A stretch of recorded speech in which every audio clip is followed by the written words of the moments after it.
안녕하세요. 아르동키입니다.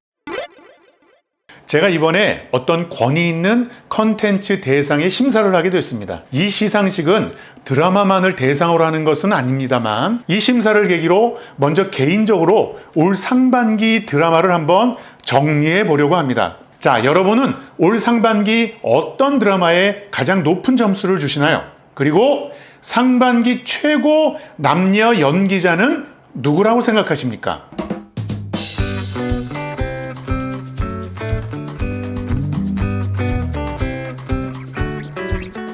구독, 좋아요. 예술하는 당나귀 TV는 대한민국 예술 문화를 응원합니다.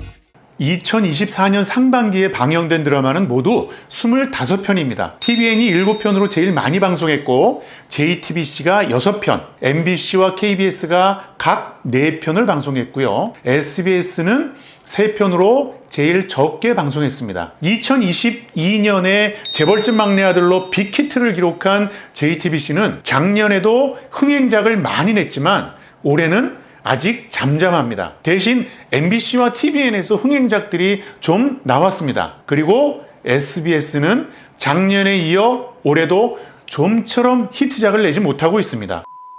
자, 먼저 작품상 얘기를 해볼까요? 자, 여러분은 올해 상반기 최고 드라마는 어떤 작품이라고 생각하십니까? 아무래도 시청률이나 화제성을 무시할 수는 없기 때문에 이를 고려해서 대상작을 선정해보면 TVN의 눈물의 여왕, 선제 없고 튀어, MBC의 밤에 피는 꽃, 원더풀 월드, 그리고 현재 방송 중이지만 SBS의 커넥션도 후보작이 될 것 같습니다. 마지막으로는 KBS에서 오랜만에 선보인 대하사극 고려 거란전쟁을 후보작에 올려야 하지 않을까요? JTBC에서 방영 중인 낮과 밤이 다른 그녀가 6회에 시청률 7%를 넘기고 반응도 좋지만 상반기 평가 대상 작품은 아닌 것 같아서 제외하기로 했습니다. 6편의 화제작 중에서 시청률은 단연 눈물의 여왕이 최고입니다. 화제성으로는 선제 없고 튀어가 최고입니다. 아직도 선제 생각만 하면 입가에 미소가 띄는 이유는 여러분들이 이미 잘 알고 계실 겁니다. 하지만 작품의 의미를 보면 고려 거란전쟁이 단연 돋보이는 작품입니다. 그냥 대하 사극을 부활시켰다는 의미보다는 그래픽 효과를 극적으로 활용한 점이 작품성을 높이는데 주요했습니다. 원더풀 월드와 커넥션은 최근에 많이 접한 한국형 스릴러 작품의 특성을 그대로 반복하는 작품들입니다. 이런 경우는 월등한 시청률 성과를 만들지 못하는 한 작품상을 받기는 어렵습니다. 선제 없고 튀어는 화제성으로는 대단하지만 시청률 면에서나 주제 면에서도 작품상으로는 비교적 약한 측면이 있습니다. 문제는 눈물의 여왕입니다. 시청률로는 25%의 성과를 만들어내고 김수현의 연기력이 꽃을 피우면서 동남아시아에서 한류 바람을 다시 일으켰지만 작품성에서는 부족한 점이 많습니다. 예술하는 당나귀 10화에서 설명한 것처럼 눈물의 여왕은 박지은 작가의 감각적인 멜로 대사와 김수현의 빛나는 연기 이외에는 허점이 많은 드라마입니다. 일부 시청자분들께서는 멜로 드라마가 이 정도면 됐지라고 말씀하셨지만 지금 우리 드라마의 수준은 그 정도의 드라마를 만들면 안 되는 상황입니다. 따라서 몇 가지 장점이 있지만 무시해서는 안 되는 명확한 단점도 있기 때문에 개인적으로는 작품상을 수여하기에는 꺼림직합니다. 저는 밤에 피는 꽃의 성과를 더 강조해야 한다고 생각합니다. 우리 사회의 핵심 이슈 중 하나가 젠더나 여성 인권에 관한 문제입니다. 조선시대 과부를 빗대어 현재 사회를 반추할 수 있도록 드라마를 구성한 것이 아주 바람직합니다. 액션과 코믹 연기를 모두 소화할 수 있는 여성 원톱 주인공을 설정해서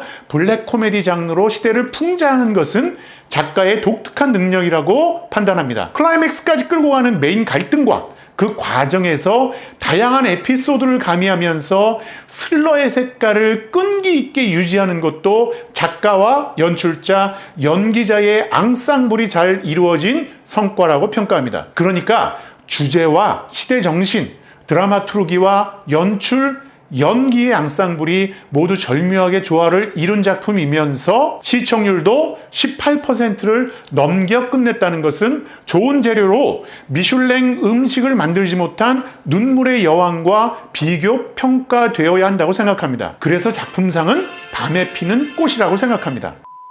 자, 다음은 인기상입니다. 올 상반기 드라마의 특징은 인기 남자 배우가 대거 출연했다는 점입니다. 차은우, 김수현에 이어 이재훈, 박형식, 장기용까지, 거기에 예측하지 못했던 변우석이라는 배우가 신드롬을 일으켰습니다. 자, 인기상은 아무래도 시청률과 화제성을 기반으로 선정해야 하지 않을까요? 김수현과 변우석이 단연 돋보이는 후보입니다. 사실 아르동키가 섣불리 선정하기는 어려울 정도로 확실한 팬덤을 구축한 두 연기자입니다. 하지만 저는 지키는 입장보다는 도전하는 입장을 높게 평가합니다. 사실 선제업고 투여 이전에 김수현과 변우석은 바위와 달걀 정도의 차이가 있었던 것이 사실입니다. 그리고 인기상은 연기보다는 인기의 비중을 높게 고려하는 분야이기 때문에 저는 변우석의 상승세에 한 표를 던지도록 하겠습니다. 그리고 김수현에게 인기상은 별 임팩트도 없습니다. 그래서 인기상은 변우석. 다음은 여자 연기상입니다. 여자 주인공도 반가운 얼굴들이 많았습니다. 김남주, 김하늘, 김희선, 박민영, 박신혜, 천우희, 신세경, 그리고 변우석을 잇게 한 김혜윤, 마지막으로는 자신의 독특한 장르를 만들어가고 있는 이한희 등이 열성적으로 연기를 했습니다. 하지만 단연 이한희가 돋보입니다. 현재 대한민국의 코믹과 액션을 동시에 소화할 수 있는 연기자는 이한희가 유일하지 않을까 생각합니다. 세계적으로 장르 드라마가 대세이고 젠더 이슈가 강세이기 때문에 여자 원톱의 액션이 가능한 배우의 필요성은 점점 커지고 있습니다. 이한희는 원톱 주인공으로 전체 스토리를 끌고 가는 연기 리듬감도 탁월했습니다. 그래서 여자 연기상은 이한희.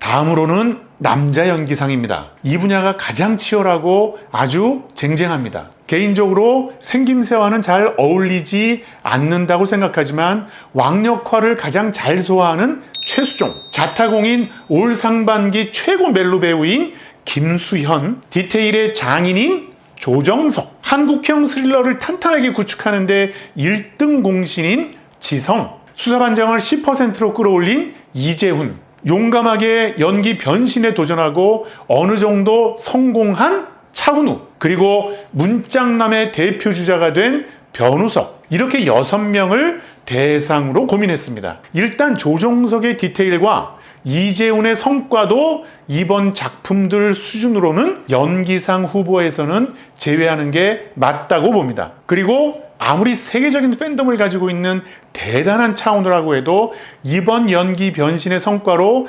연기상을 받기에는 아직은 부족한 점이 있습니다. 이제 연기의 참맛을 알고 많이 들떠있을 변우석도 연기의 측면에서 더 발전할 가능성은 충분히 인정하고 많은 기대를 하면서도 후보에서는 제외하겠습니다. 남은 것은 지성, 최수종, 김수현입니다. 지성은 여전히 수준 높은 연기를 보여주지만 예전 그대로의 모습이고 익숙한 맛입니다. 최수종도 그렇습니다. 고려 거란전쟁이 VFX를 제대로 활용하면서 미학적으로 뛰어난 전투 장면을 만들어낸 덕분에 연기가 더 살아 숨쉬는 것은 맞지만 멜로 장인의 모습을 유감없이 보여준 김수현을 넘어서기에는 확연한 차이가 있습니다. 눈물의 여왕에서 김수현은 정말로 대단한 완성형 연기 장인의 모습을 보여주었습니다. 그래서 남자 연기상은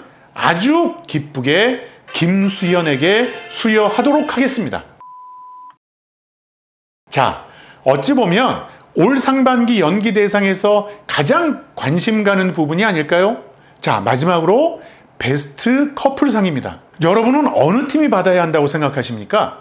눈물 커플일까요? 솔선 커플일까요? 와우!